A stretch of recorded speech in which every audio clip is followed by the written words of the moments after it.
विधि सम्मत अनुसार यानी as per established by the law चल रही है। परंतु यहां पर यह विषय, हम जिस विषय को लेकर आपके समक्ष आए हैं, यह विषय मात्र किसी भ्रष्टाचार या घोटाले का नहीं है। यह विषय उससे कहीं अधिक गंभीर और महत्वपूर्ण है। वह महत्वपूर्ण यह है कि यह एक ऐसी पार्टी जो दावा करती थी कि वो भारत की राजनीति में एक नई राजनीति लेकर आएगी, उसने आज यह परिस्थितियां उत्पन्न की कि अपने राजनैतिक भ्रष्टाचार करने के लिए दिल्ली की पूरी एक पीढ़ी और युवाओं को शराब के नशे में डुबोने से भी गुरेज नहीं किया। यह तथाकथित नई राजनीति के प्रणेताओं का जो कार्यक्रम रहा दिल्ली में, वो क्या रहा कि शराब की दुकानों में कमीशन बढ़ा, सरकार का राजस्व घटा,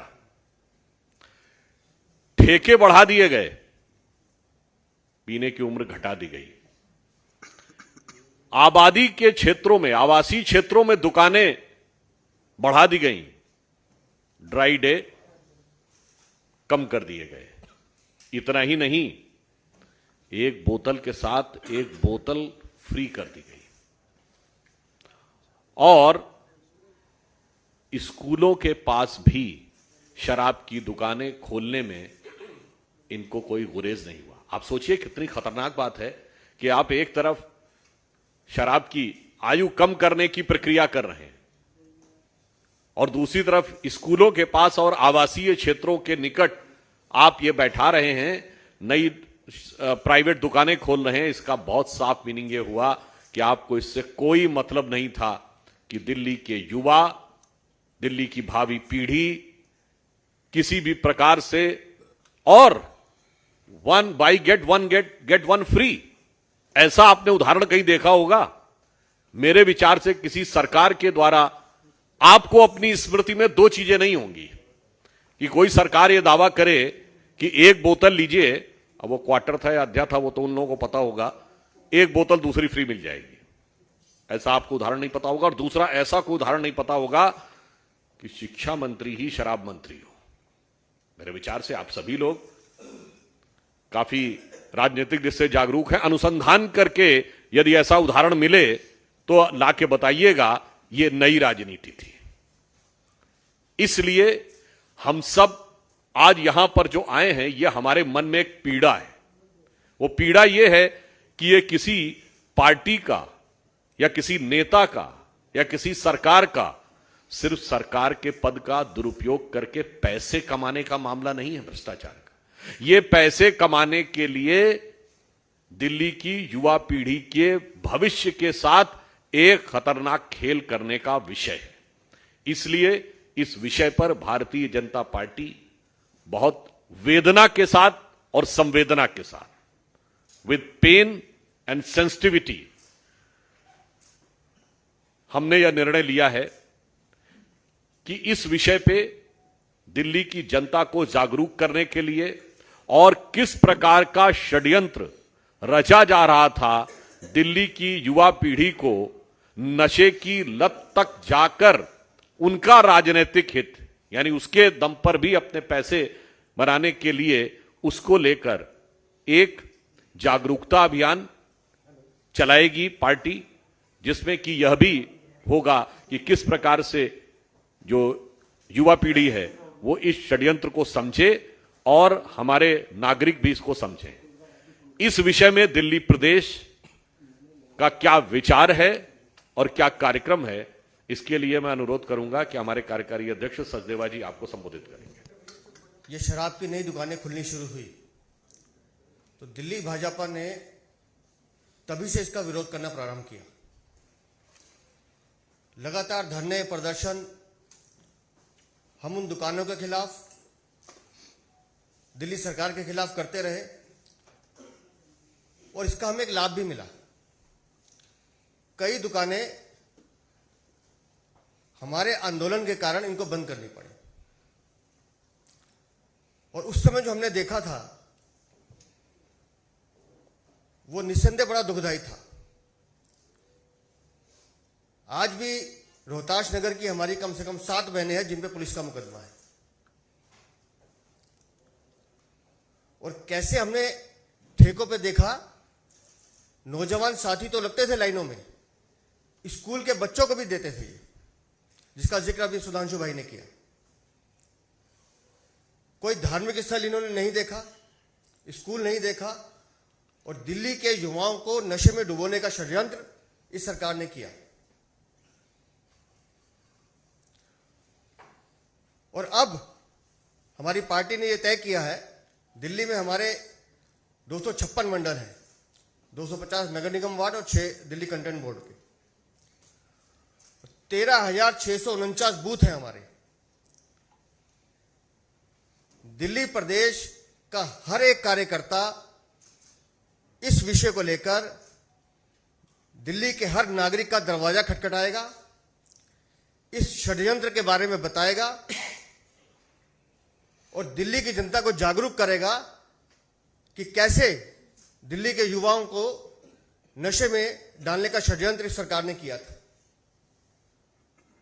मुझे हैरानी होती है जब मैं कई बार इनको सुनता हूं कि हम राजनीति में परिवर्तन लाने के ध्वजवाहक मनीष सिसोदिया थे, और वो ऐसा परिवर्तन लाए दिल्ली में कि दिल्ली को नशे की नगरी बना के रख दी। कितनी दुकानें उन्होंने 3 गुना ज्यादा कर दी, ड्राई डे बिल्कुल कम कर दिया, जिसका जिक्र अभी भाई ने किया। तो इस विषय को लेकर दिल्ली का प्रत्येक कार्यकर्ता सड़कों पर निकलेगा, जनता के बीच जाएगा, मोहल्ला सभाओं में जाएंगे, RW से बात करेंगे और दिल्ली के प्रत्येक नागरिक को यह बताएंगे कि कैसे तुम सबको बर्बाद करने का षड्यंत्र, युवाओं को नशे में धकेलने का षड्यंत्र इस सरकार ने किया था, और कैसे इस घोटाले में ये लोग लिप्त थे, वो सारी जानकारी हम दिल्ली की जनता को देंगे। और इसमें दिल्ली भारतीय जनता पार्टी का प्रत्येक कार्यकर्ता जोर शोर दम खम के साथ लगेगा। जो कुछ बात अभी सचदेव जी ने कही, मैं पुनः इस विषय को पार्टी की तरफ से रेखांकित कर देना चाहता हूं कि हमारे लिए यह मुद्दा केवल एक भ्रष्टाचार नहीं है, हमारे लिए यह मुद्दा दिल्ली की युवा पीढ़ी के भविष्य के साथ खिलवाड़ का है। इसलिए हम इस विषय के ऊपर सजग भी हैं, सतर्क भी हैं और भावुक भी हैं। इसे मैं, और वो कितना खतरनाक खेल है, आप सबको वो शायद मशहूर पंक्ति याद होगी जो शराब के लिए कही जाती है कि हजारों घर हैं डूबे बोतलों के बंद पानी में, जो इनमें जाके डूबे वो न उबरे जिंदगानी में। मगर याद रखिए, हम दिल्ली की तरुणाई को, दिल्ली की जनता को इसमें डूबने नहीं देंगे। और ये वो लोग जिन्होंने जाके, शराब के आरोपियों ने महात्मा गांधी की समाधि पे जाके नाटक किया था, जिनका कि जन्मदिन पूरे भारत में ड्राई डे होता है, वैसे जन्मदिन के दिन नहीं गए थे, ये भी ध्यान रखिएगा। तो आप समझिए, इन्होंने दिल्ली में जो दारू का दरिया बहाने का काम किया है, हम कृत संकल्प हैं कि हम दिल्ली की जनता को और विशेषकर युवाओं को उसमें नहीं डूबने देंगे और उसे निकालकर एक उज्जवल भविष्य की तरफ ले जाएंगे। दुख की बात यह है कि ये तथाकथित नई राजनीति वाले ऐसा, जो मैंने आपको 2-3 उदाहरण दिए, एक के बदले एक देना, 100% सरकारी दुकानें करना, कमीशन बढ़ाना, उसके बाद कहते जी हमने कुछ नहीं किया है। हमने थोड़ी किया है, तो किसी और ने किया है। तो पुराना गीत याद है ना, मुझे दुनिया वालों शराबी न समझो, पीता नहीं हूं पिलाई गई है। तो ये वो समझाने का प्रयास कर रहे हैं। तो दिल्ली की जनता इतनी भोली नहीं है कि वो आपके इन पैतरों को न समझ सके। और एक अंत में कहना चाहूंगा, उनकी तथाकथित नई राजनीति की मदहोशी अब पूरी तरीके से बेनकाब हो गई है और अपने पूरे होशो हवास में यह दिल्ली की जनता को दिखाई पड़ रहा है। वैसे तो ऐसी भी मीडिया में न्यूज थी, उनके पास इस जितने विभाग हैं, शायद इससे अधिक संख्या में फोन ऑन भी थे, उससे अधिक संख्या में सिम कार्ड्स भी थे। तो अब जैसे वो चल रहे थे, मेरे विचार से अरविंद केजरीवाल जी तो बहुत सक्षम हैं। उनके तो पहले भी एक मंत्री जेल से, जेलवे से, या यूं कहें जलवे से, ये आप प्रोनाउंसिएशन से तय कर लीजिएगा, राज कर रहे हैं। तो वो एक नई राजनीति उन्होंने दिखाई है, तो कुछ ना कुछ नया रास्ता निकालेंगे कि अपराध, आरोप और जेल से रह के भी कैसे भी सरकार चलेगी। तो नई राजनीति के प्रवर्तक है ना, पर ये वो हैं, याद करिए, ज्यादा पुरानी बात नहीं है, 10 साल पुरानी बात। आरोप लगते इस्तीफा देना चाहिए, जांच बाद में होनी चाहिए। वो आज पूछताछ के बाद कहते हैं जांच में कहां मिला, जांच के बाद कहते हैं गिरफ्तार कर लो।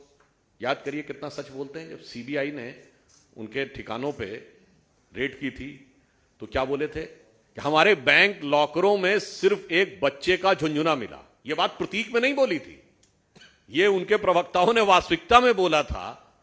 तो ये बताइए, हम एक तर्कसंगत ढंग से कह रहे हैं, क्या कोई व्यक्ति अपने लॉकर में बच्चे का झुंझुना रखता है? यानी ये साफ दर्शा रहा है कि इनकी पूरी की पूरी मंशा बिल्कुल गलत थी और इसलिए नैतिकता के इस स्वघोषित अलंबरदार की यह सबसे बड़ी परीक्षा है। अब इसे क्या कहें कि कहते कहते दिल की आरजू लबों पे आ जाती है। आप समझिए, ये तो वो कह रहे हैं, इसका मतलब आबकारी विभाग आपके हाथ में था तो आपने क्या किया होगा। जो जो डिपार्टमेंट आपके हाथ में थे, पॉलिसी बनाई, आपने क्या किया होगा। मुझे लगता है पहले तो नीति बनाई फिर विड्रॉ की। अब उनके नेता बयान दे रहे हैं तो अब मनसा वाचा कर्मणा तीनों ढंग से एक्सपोज हो गए। ये जो आपने प्रश्न किया है ना, महत्वपूर्ण बात यह है कि सामान्य एरिया हो या वीआईपी एरिया, सब तरफ दुकानें नजर आ रही हैं। इसीलिए हमारा यह कहना है कि मामला सिर्फ भ्रष्टाचार का नहीं है, यह दिल्ली के मुस्तकबिल को बर्बाद करने का है। देखिए, मैं ये कहना चाहूंगा आम आदमी पार्टी से कि वो क्या लोगों को इतना मतिमंद समझते हैं कि ये लोग कितनी अनुमति लेकर एलजी से काम करते थे हैं और कितनी लड़ाई कीमती के साथ काम करते थे। मुझे लगता है ये इस प्रकार की बात करना यह दर्शाता है कि वो ये मान चुके हैं कि वो गलत है, अब किसी न किसी तरह तिनके की ओट में पहाड़ छुपाने की कोशिश कर रहे हैं।